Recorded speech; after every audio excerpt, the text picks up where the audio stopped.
வாழ்க்கை ஜனனம் முதலே நமக்கு நிறைய கற்றுத்தர ஆரம்பிக்கிறது.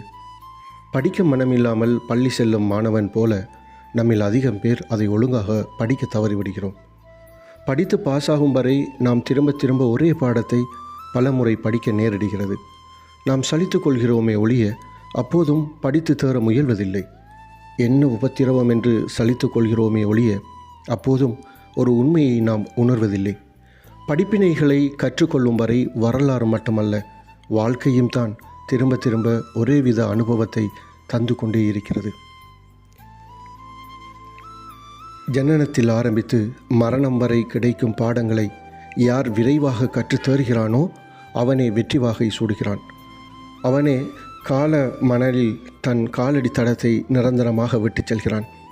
மற்றவர்கள் புலம்பி வாழ்ந்து மடியும் போது அவன் மட்டுமே வாழ்க்கையை ரசித்து திருப்தியுடன் விடைபெறுகிறான். இந்த வாழ்க்கை பள்ளிக்கூடத்தில் ஒரு பிரத்யேக வசதி இருக்கிறது.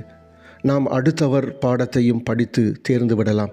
அப்படி தேர்ந்து விட்டால், ஒழுங்காக கற்றுக்கொண்டு விட்டால், நாம் அந்த பாடத்தை தனியாக படித்து பாடுபட வேண்டியதில்லை. உதாரணத்துக்கு, ஒரு சாலையில் ஒரு குழி இருக்கிறது. திடீரென்று பார்த்தால் அது தெரியாது. அந்த குழியை பற்றி தெரிந்து கொள்ள நாம் அதில் விழுந்து எழுந்துதான் ஆக வேண்டும் என்பதில்லை. நமக்கு முன்னால் போகும் ஒருவர் அதில் விழுந்ததை பார்த்தாலே போதும். பின் எப்போதும் அந்த பாதையில் போகும்போதும் சர்வ ஜாக்கிரதை நமக்கு தானாக வந்துவிடும்.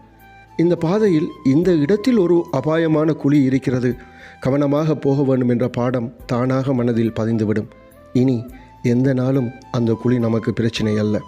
ஆனால் நான் அடுத்தவர் விழுவதை பார்த்தாலும் கற்றுக்கொள்ள மாட்டேன், நானே விழுந்தால்தான் எனக்கு புரியும் என்று சொல்லும் நபர் தானாக படிக்க விரும்பும் அறிவு குறைவானவர்.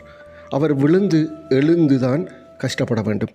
நானே ஒரு தடவை விழுந்தாலும் அதிலிருந்து கற்றுக்கொள்ள மாட்டேன், ஏனோ அப்படி ஆகிவிட்டது, அடுத்த தடவை அப்படியாக வேண்டும் என்பதில்லை என்று ஒவ்வொரு தடவையும் அதே குழி அருகில் அலட்சியமாக நடந்து விழுந்து எழும் நபர் முட்டாள். அவர் கஷ்டப்படவே பிறந்தவர். இந்த குழி உதாரணம் படிக்கையில் இப்படியும் முட்டாள்தனமாக யாராவது இருப்பார்களா என்று நமக்கு தோன்றலாம். ஆனால் நம்மில் பலரும் அப்படி முட்டாள்களாக இருக்கிறார்கள் என்பதே உண்மை. எத்தனை பேர் சூதாட்டத்தில் பலமுறை தாங்கள் சூடுபட்டும் திருந்தாதவர்கள் இருக்கிறார்கள். எத்தனை பேர் பல பேர் சூதினால் சீரழிவதை பார்த்த பின்னும் எனக்கு அப்படி ஆகாது என்று நினைத்து திரும்ப திரும்ப சூதாடி அழிந்து போனவர்கள் இருக்கிறார்கள் என்று யோசித்து பாருங்கள், புரியும். தீயை தொட்டுத்தான் அது சுடும் என்று உணர வேண்டியது இல்லை.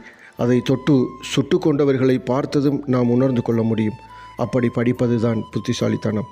ஒவ்வொன்றையும் நாம் ஒவ்வொருவரும் நம் வாழ்வில் அனுபவித்தே கற்க வேண்டும் என்றிருந்தால் நம் வாழ்க்கையின் நீளம் சில பாடங்களுக்கே போதாது, அதில் நிறைய சாதிக்கவும் முடியாது.